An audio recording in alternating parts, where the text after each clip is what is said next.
Frumoasă.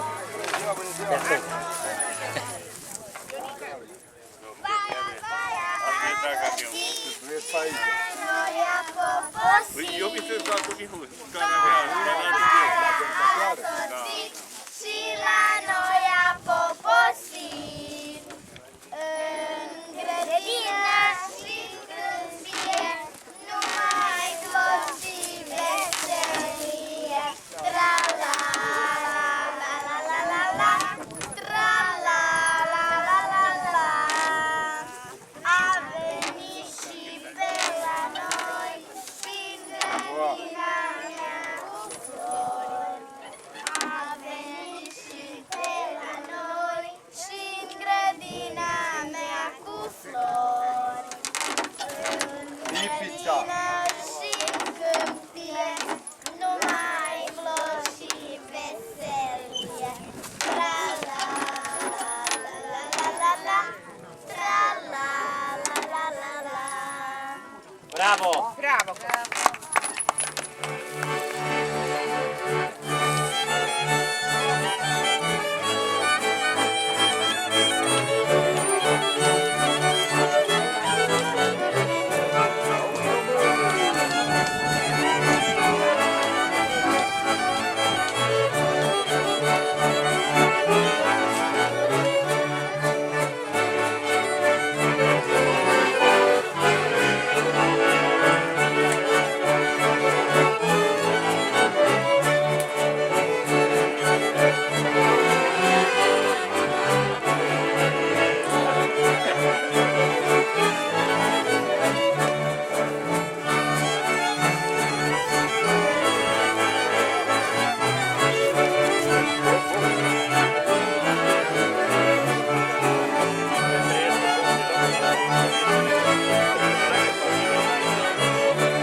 citesc o poezie de vei rămâne singur, dedicată celui care a urmat și celui care va urma exemplul Ulmului.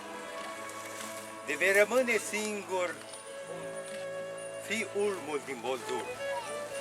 Împacă-te cu tine și caută împrejur, privește albăstrimea înaltă a cerului, privește abundența întinsă a câmpului. E atâta bogăție aici unde ești, în marea cea de grâne, sunt spițe românești. Și atâta omenie aici întâlnești în casele unite cu inimi românești. De-a pururea cu tine e cerul, veșnicia, și norii ce fecundă cu ploaia lor câmpia, și până la adio cu tine sunt violi. Și vocile acestea, voci de privighetori, te trece câteodată un sentiment de gol și spaima te apasă și vezi numai părjol. Simțire trecătoare în suflet de poet, ce toate le notează, precum într-un carnet. Dar îmbăcat cu tine, tu uită-te în jur, fii strajă în hotar, ca Ulmul din Boldur.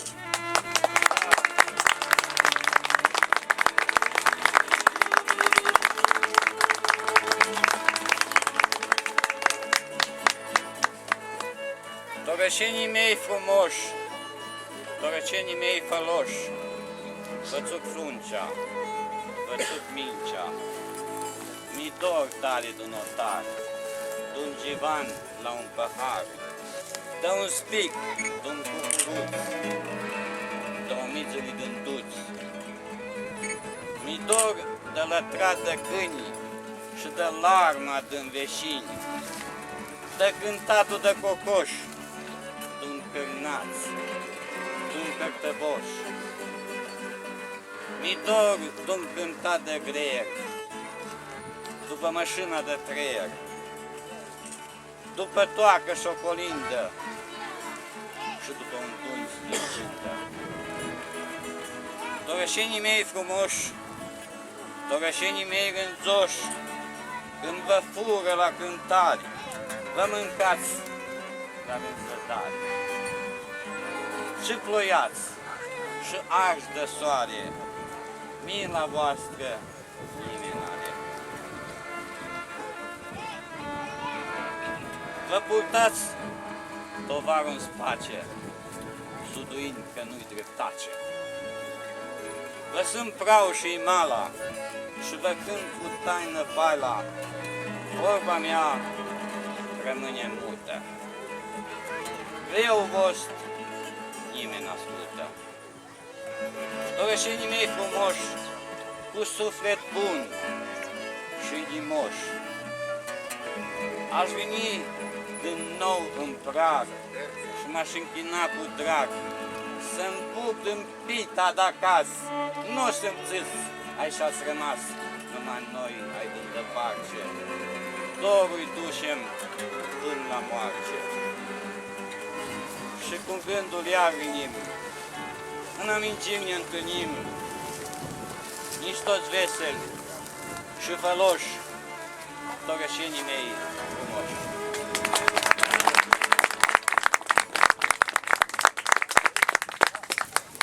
Dragi torășeni, onorați oaspeți, bine ați venit la o întâlnire de suflet la unii din Boldur, lăcaș sfânt, unde au poposit pentru prima dată strămoșii noștri pentru un trai mai bun, o viață mai bună, rătăcind prin pustia bănățană. Au ajuns aici și legenda spune de ce tocmai aici, pentru că din nefericire, din carul cu care au plecat de acolo de unde au plecat, din Sărdin Săcălaz, le-au căzut doi copii. Nu i-au putut afla, au căutat ziua întreagă, noaptea întreagă, nu au putut afla copiii. Și au spus, aici să fii sora. Ne așezăm aici și în amintirea lor punem doi buni.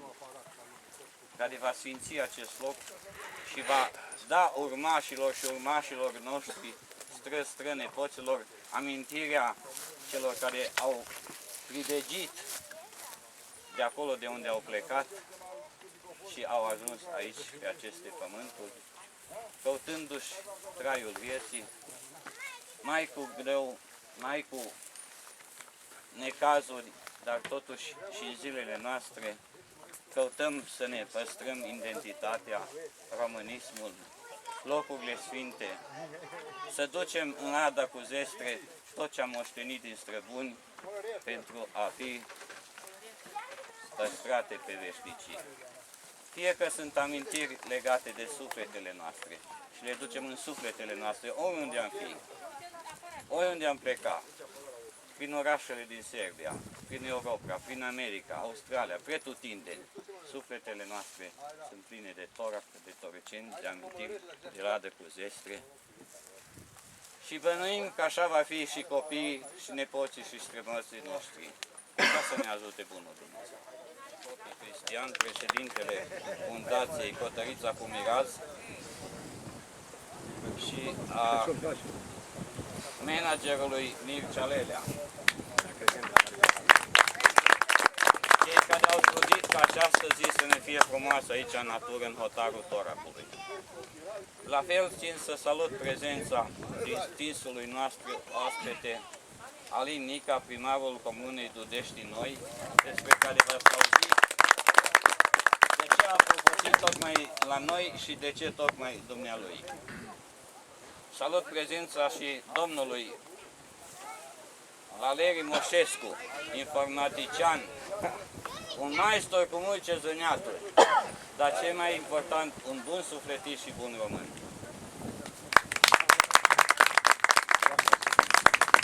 Și acum rog pe Mircea Lelea să ne spune... Dragă Pacini. Dar pe el nu pot să-l aflăm ultimele zile, e mereu peste tot și nicăieri unde cauți. Poftim. Da, în primul rând să vă transmit salutările președintelui care este pe cale. Părintele Popi ajunge la noi. Ne-am întâlnit astăzi cu un motiv așa mai deosebit, nu doar ca să marcăm zilele Toracului. Din toamna anului trecut la Torac, așa s-a întâmplat că chiar la Torac să aibă sediul Fundația Cotărița cu Mirazuri, care s-a gândit ca în fiecare an să, pe lângă toate acțiunile de promovare al folclorului, al culturii românești, bănățene, pentru că ne ocupăm de zona Banatului ca un ținut istoric euro-regional care îl împarte trei țări. Banatul este și pe teritoriul României, și al Ungariei, și al Serbiei. I-am gândit ca în fiecare an să acordăm premiile fundației pentru cele trei domenii în care activăm. E vorba de domeniul dezvoltării rurale, domeniul multiculturalismului, pentru că Banatul, se știe, este spațiul, acest colț de subsoare unde locuiesc zeci de etnii, și încă un premiu pentru promovarea valorilor și tradiționalelor valori ale satului bănățean. Este prima dată când oferim când acordăm aceste premii și nu a fost planificat să fie, dar s-a nimerit ca cei trei laureați să fie din cele trei țări. Unul din România, unul din Ungaria și unul de la noi. Din păcate, din motive de organizare, de administrative, laureatul din Ungaria nu a putut să fie astăzi alături de noi, dar cine urmărește folclorul bănățean, cine chiar și pe internet și peste tot, chiar și cei care se ocupă, soliștii de la noi, au auzit de Roland Negru sau Roland Fechete, pentru că e vorba, este un băiat care este de etnie maghiară, dar promovează mai mult muzica românească, autentică, muzica bulgărească și tot ce este în această zonă. Dumnealui n-a putut să fie astăzi cu noi, dar îi vom transmite această diplomă și cadoul pregătit. Domnului Roland Fechete se acordă premiul special al Fundației pentru exemplul personal și munca prin care dovedește că folclorul și tradiția populară depășesc toate barierele în spațiul multicultural.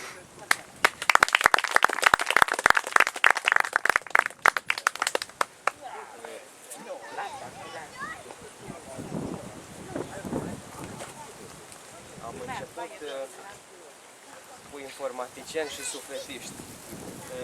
Tot la fel, care au apucat să vadă ce face Roland Negru, au găsit pe YouTube clipurile. Nu cred că există persoană care să fi căutat ceva din Banat și să nu găsească acolo Bănățanul 60 sau Sărceanțul 60. Este vorba de domnul Valeriu Moșescu, căruia acordăm premiul special pentru merite deosebite și străduința cu care promovează folclorul autentic și valorile tradiționale ale satului Bănățean.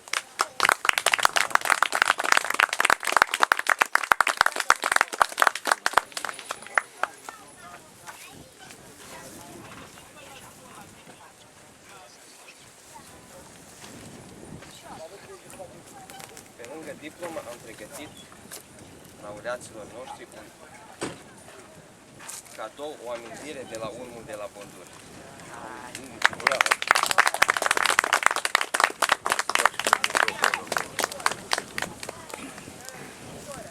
Și nu în ultimul rând, pentru că din cei prezenți a bătut un pic drum ca să ajungă la noi, ne face plăcere să fie cu noi atât astăzi cât și mâine la zilele Toracului și acordăm premiul special pentru merite deosebite și exemplu demn de urmat în domeniul dezvoltării rurale în Banat. Dacă mergeți la Dudești noi, o să vă convingeți sigur că domnul Alin Adrian Nica merită acest premiu, pentru că a făcut în Banat, a făcut într-un sat fapte care la noi nu se fac nici în orașe. La Dudești noi sunt fabrici, la Dudești noi, la primărie am văzut o grădină cu flori, s-a văzut în tot satul că este gospodărit de un bun gospodar.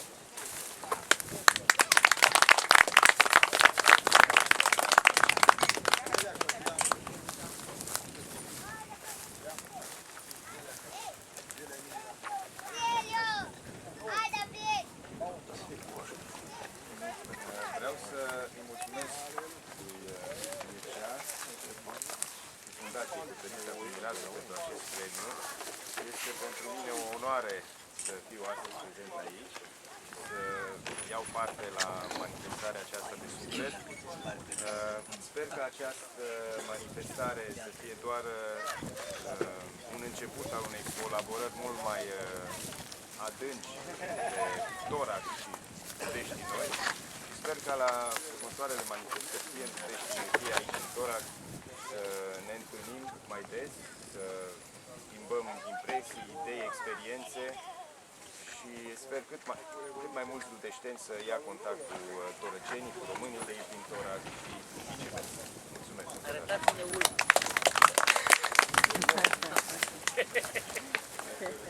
Am venit astăzi aici și cu domnul Vasile Tomoiagă, directorul ziarului nostru Dudeșteanu. Și bănuiesc că pentru acest ziar dorește să face ceva.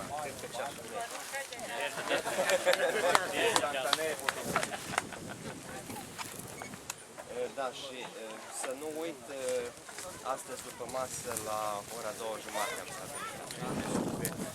Să continuăm cu cei care scriu în dulcele grai bănățean sau scriu în poezii literare să trecut de prezent de viitor. Cine dintre voi are ceva? Pavel Pacoan, o poezie. Așa, lejer.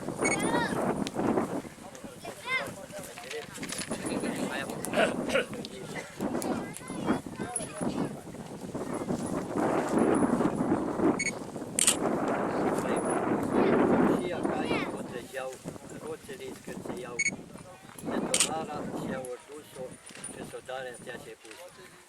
Ai umblat o viață întreagă, după plug și după grapă, prin merișie și șumpei și tăiat ai mulți tulei.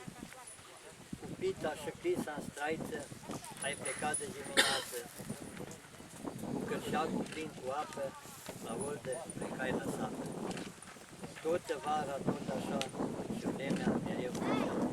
După atâta urstăneală, șeți brăscan sub pom afară. Acum ai vreme să o ginești, te apuce să-ți amintești. Melodie și tinerețe, la bătrânețe.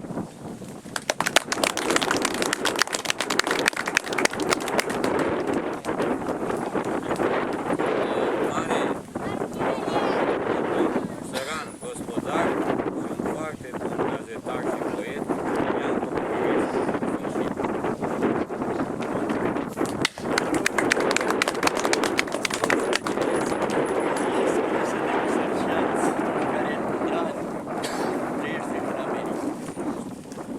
Poezia se intitulează Românii mei din Banat. Românii mei din Banat, binei care n-ați plecat. Vă petreceți cu un lăutari, vă uitați de chin și amar. Am plecat de multă vreme, de la pom și de la piene. Am plecat de mult din sat, mi dor de tot ce-am lăsat. De păsările frumoase și împânat cântau vioasă. Și de graiul bănețan, numai măicuțele noastre au dorurile duioase și se plâng să tânguiesc că singure le unesc. Singure, fără copii, iar cărșile îți puștei. Nu-i mei lumea șorșiam, cinerel prăcând eram și la sat prăcând trăiam, cu mândruța mă iubeam. Lumea asta-i lume nouă, s-o schimbat ca și o rouă. Să trăiesc în aur mult, satul meu nu-l mai zăuit. Ești ortaș ai de demult, până mor nu-i mai zăuit.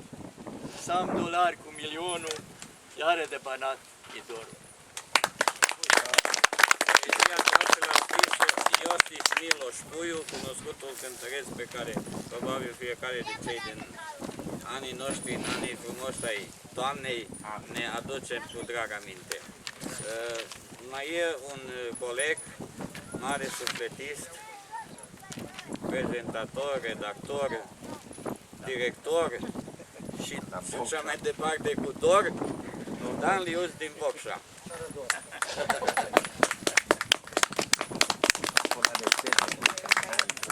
Bună ziua și bună vreme, în primul rând, mă scuzați că nu sunt solit ca Ioniel, el e gazdă, eu mi-s gost.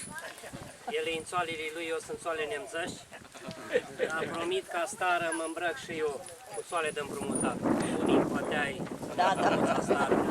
Că am venit și cu țoalele mele, nu de împrumutat spre mine. În primul rând, vreau să vă salut și mă bucur că am revenit la dumneavoastră aici la Torac. Dar de data aceasta n-am venit cu mâna goală. Ca să nu vin cu mâna goală, am mai cărat cu mașina. Încă doi prieteni, doi oameni extraordinari. O să încep cu cel mai tânăr, Livi Popovici, de la Bocșa Publicist.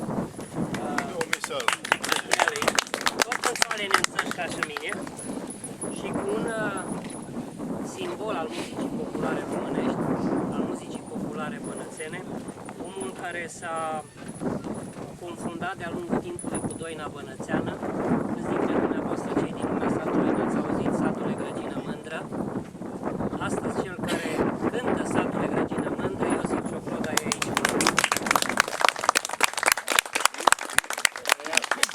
Bineînțeles, la 3 bărbați e suficient o muiere. De-aia am adus-o și pe doamna cu mine, că doamnele fac așa muiere, da, așa muiere.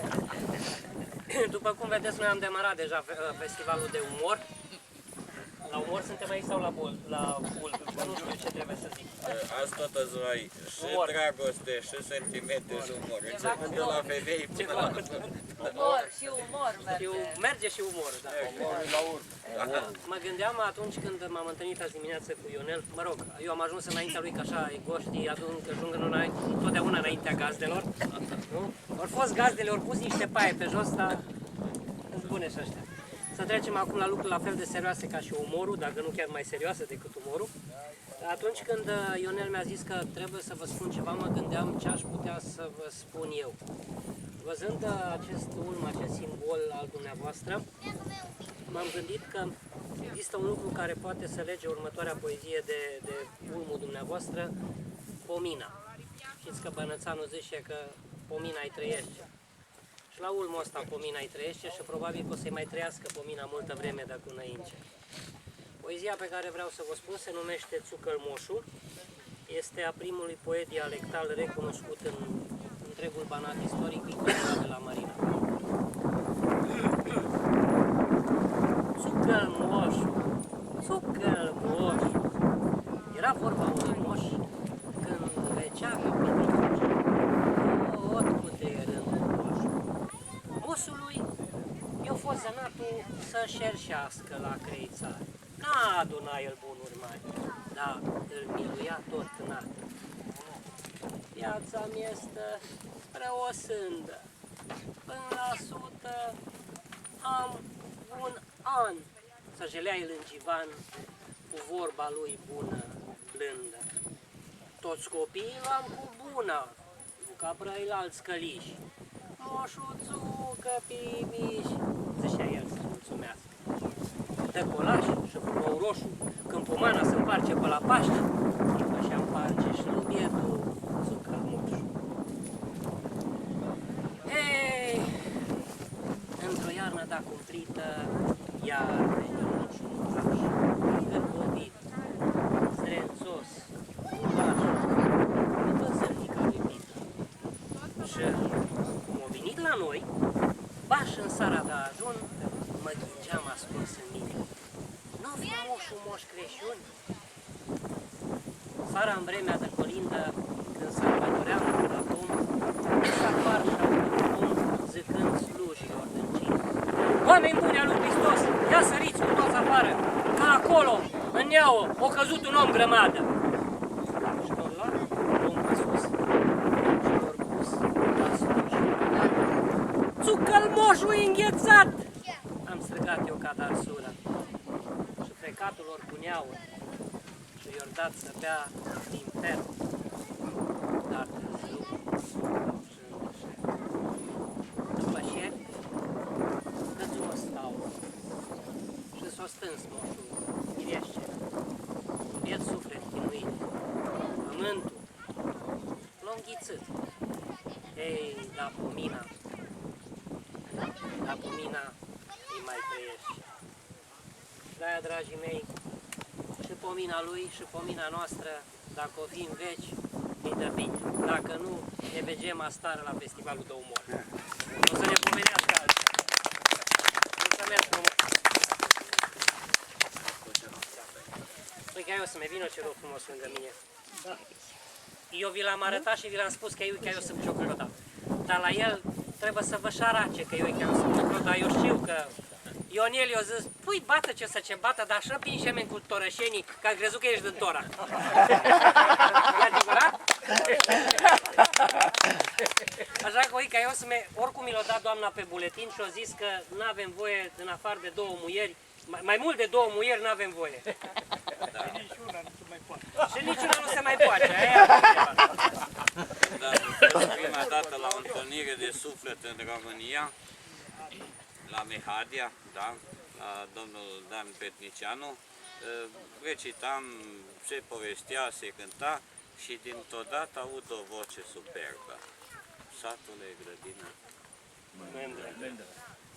Și am început parcă să tremur, mi s-a ridicat, zic, nu care cumva este Iosif Cioclodea, nu l-am văzut, nu l-am auzit de ani de zile, pentru că eram cu altele. Și întreb lumea de acolo, omul care cântă e vestit și am venit la el, m-am credetat, i-am sărutat mâna și am fost, cred că au fost cele mai plăcute și frumoase momente din viața mea, datorită faptului că de mic copil, de când aveam gramofon, părinții mei puneau mereu aceeași și același disc, Iosif Cioclodea. Ca să înțelegeți acum cât e de tânăr Ionel și cât e de tânăr Găios. Asta era toată treaba. Că toți la televizor spun, domne, am trăit cu muzica, am crescut cu muzica dumitale și tu ai crescut cu muzica mea. Bine că eu spun, hai fă-ne-o doi.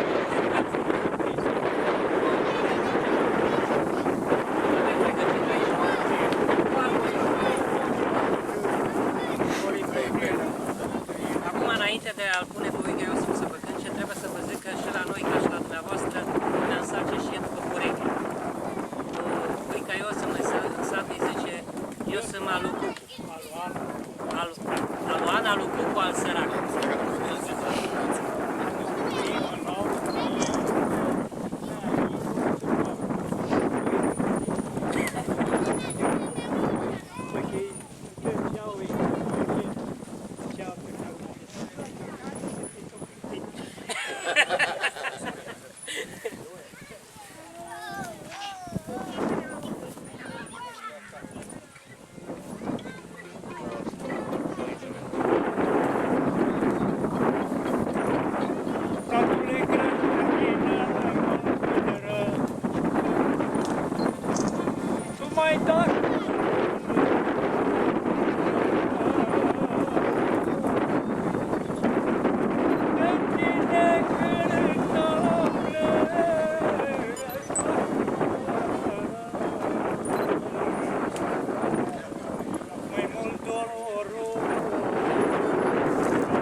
Parcă văd preginii mei, cum împitrișeam cu ei,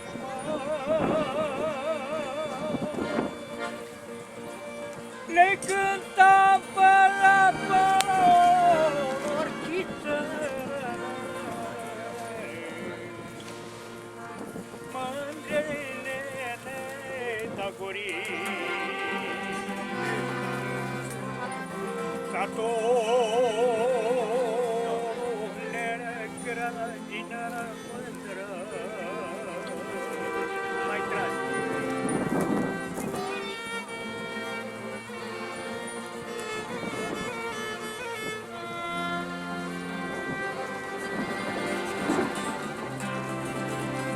Atunci vremea o trecut, mă, satule nu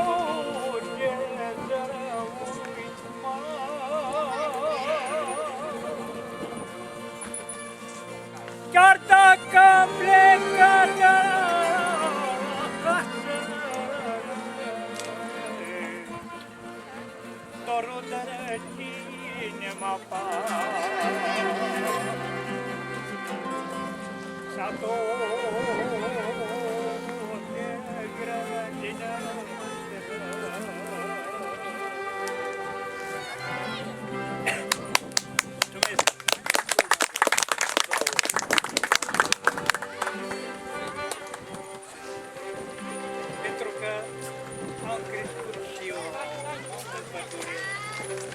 de copil, pădurea pică pe noi.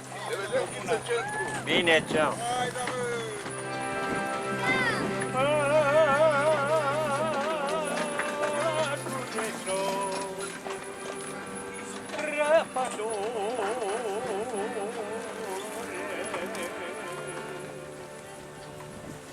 Să nu mă mai spun la nimeni, nu le-a că am dormit-o vară în mine.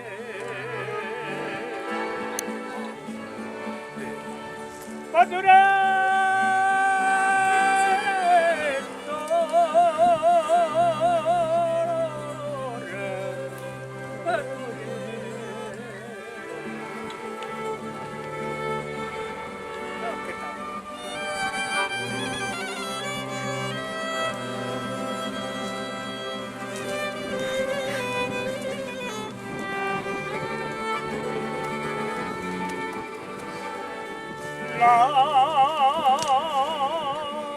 Lasă-mă spune pământul,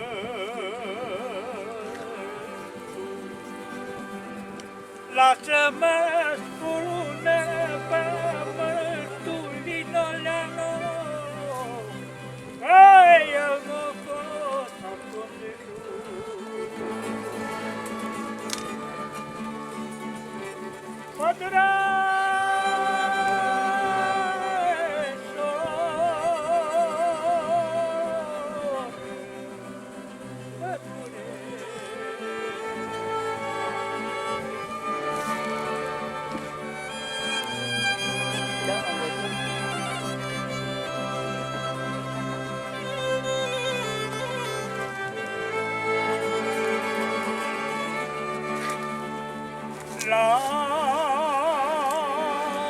lasă-mă spune iar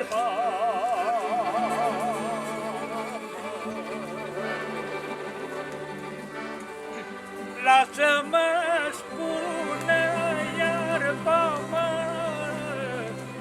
că i-am ocot perina mă.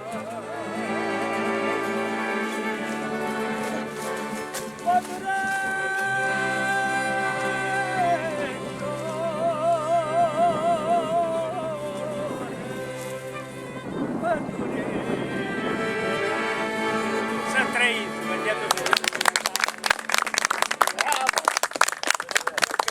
Vorbiți ca și la noi în Banat. Noi trebuie să luăm niște cuvinte care la noi s-au uitat. Multe cuvinte care la noi nu prea vorbesc, dar e păcat că noi dăm graiul nostru.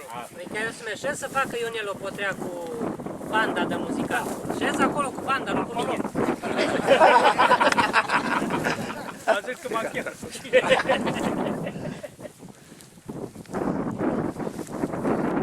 Aia se spunea bandă de muzicanți, că erau bandiți. Cântau pe bancnote, nu pe note. Să fie sănătos. Aveați note, m-au și bani. Vă mulțumim din suflet și de seară vă auzim din nou.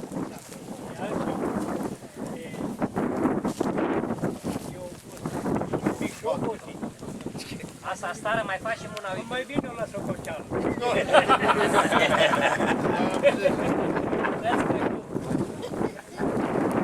Mai avem un prieten mai de bulgar, veterinar și așa mai departe, care poate să are și începe să scrie poezii.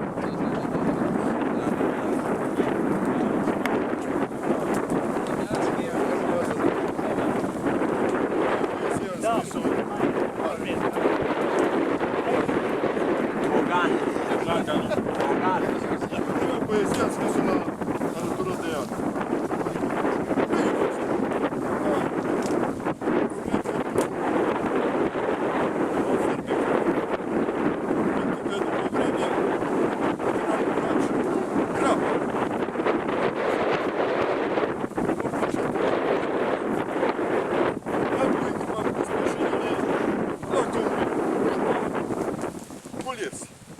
Și mă ghicesc, face grup fermicat și am scris tot ce versuri. Hai să spun să-i rog pe ăștia cu sateliți, americani, pe francezi, pe ruși, nu pe ăștia, nu. Iară, mă gândesc, fii pe pașa la mine. Ăștia-s maloși după bani, destul ceva valoare, îmi boleresc arătura, mă copiază și fac festival în Trai Venețean, în limba engleză. Apoi vreau să vă spun o poezie, care am scris-o este 14 ani, care se numește Tata. Tata meu iertat, prea de grave o plecat. Și acum tata are pe țarina raiul. L-am văzut de unde sară, punea plugul în coșie și am spus-o așa, Tată, să fi fost aici cu mine, nu pentru și ajutori mai mult pentru o vorbă bună, pentru un sfat și atunci o glumă. Fruncea să mă descrețesc cu o poveste de bătrâni, cu o pățanie, cu o întâmplare de pe sat mare. Dar visul mi s-a spulberat. Și acum îmi pare rău. Poate că aș fi aflat vești.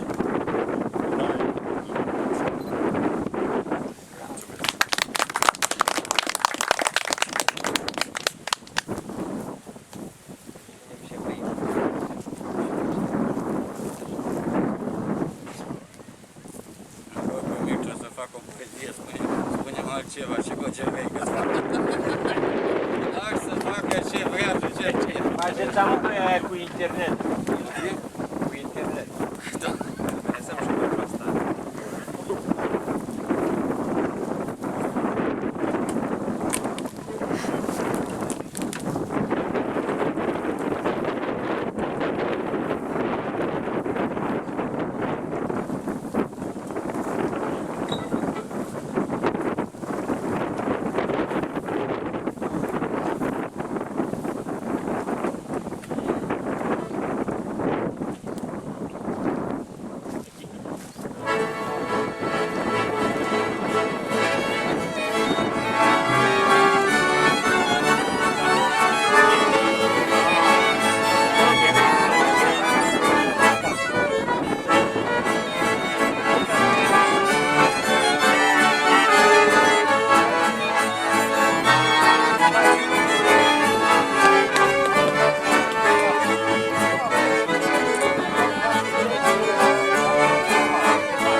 trebuie să recunosc că pentru prima dată când mi-a spus Mircea că pleci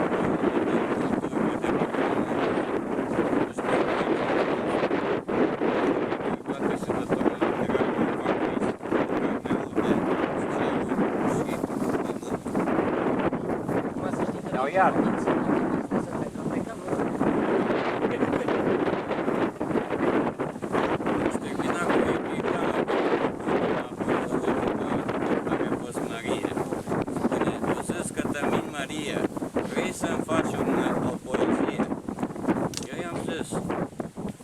Marie, pentru cine?